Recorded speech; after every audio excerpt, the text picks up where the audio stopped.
नमस्कार बंधुगण आज भिडटी समस्त बहुत जरूरी वीडियो को शेष पर्यंत देखते भल लगे लाइक शेयर सब्सक्राइब निहाती करदे। आपण के पानिया धरी एवं देखुं पानिया ठारू अधिक चुटी तले पड़ुछि नहेले स्नान पर बाथरूम फ्लोर को देखि मन भयर भरी जाए मनर एक प्रश्न आसे हठात एत चुटी कहीं झड़ुछि जदि हाँ तेबे आज यही कथा से ही प्रत्येक महिला जी आईना सामने चुपचाप ठिया हो निजर कमी जाउथबा चुटी को पचारुछंती। चुटी झड़िबा केवल सुंदरतार कथा नुहे, यह आत्मविश्वास सहित जड़ित, यह मनर शांति सहित मध्य जड़ित। जितेबेले जड़े महिलांकर चुटी द्रुत भाव में झड़िबा आरंभ करे से बाहर हसुथिबा देखा जाए किंतु भितरे बहुत किछि भांगी जाय थाए। आज आमे कहिबा एमिति 5टी उपाय विषय जहाँ को समय रे आपणाइले चुटी झड़िबा कमी पारे एवं केतेक मामलें बंद मध्य हो जाई पारे। नंबर 1 घबराहटे सबू किछि एका साथे चेष्टा करबा हेउछि सबुठो बड़ भूल। भयरे पड़ी सबू उपाय एका साथे चेष्टा करबा केही केही प्रतिदिन तेल लगांतु, केही केही प्रतिदिन चुटी धुअंती, केही केही जमा धुअंती नहीं, केही केही नुआ शैम्पू बदलाई देथांती।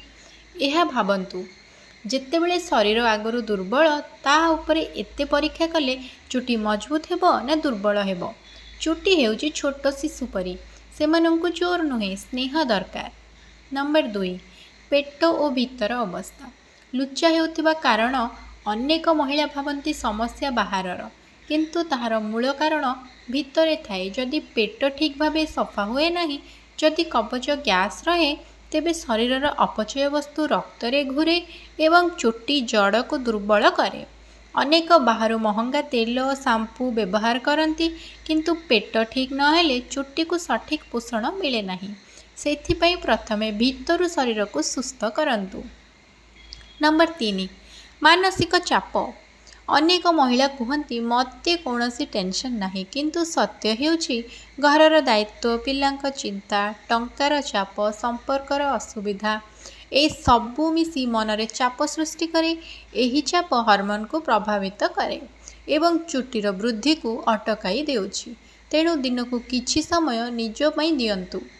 नंबर 4 दैनंदिन खराब अभ्यास आमे दिन सारा जहाँ करुछे सेथिरे मध्य चुटी झड़िबार कारण लुचि थाए। जेमितिकी देखंतु ओदा चुटी रे कुंडाइबा, स्नान परे सहजरे चुटी बांधी दबा, चुटी को अधिक टाइट करी बांधिबा, एहा सब चुटीर जड़ को दुर्बल करे। ओदा चुटी सबुठारु कोमल थाए, सेथिपई सावधान रुहंतु।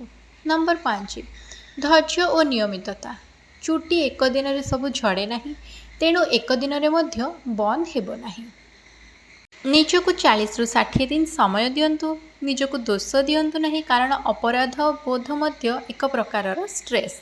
धैर्य और स्नेह सह जदि निजको देखभाल करिवे तेबे शरीर मध्य आपणଙ୍କୁ सहयोग करिवो। आजिर एही कथा केवल चुटी विषय नुहे, यह सही अनुभूति विषय जहाको अनेक महिला चुपचाप निज जीवन में अनुभव करती। पानिया झड़ुवा चुटी केवल चुटी नुहे, सेटा भांगी जाइथिबा आत्मविश्वास मध्य।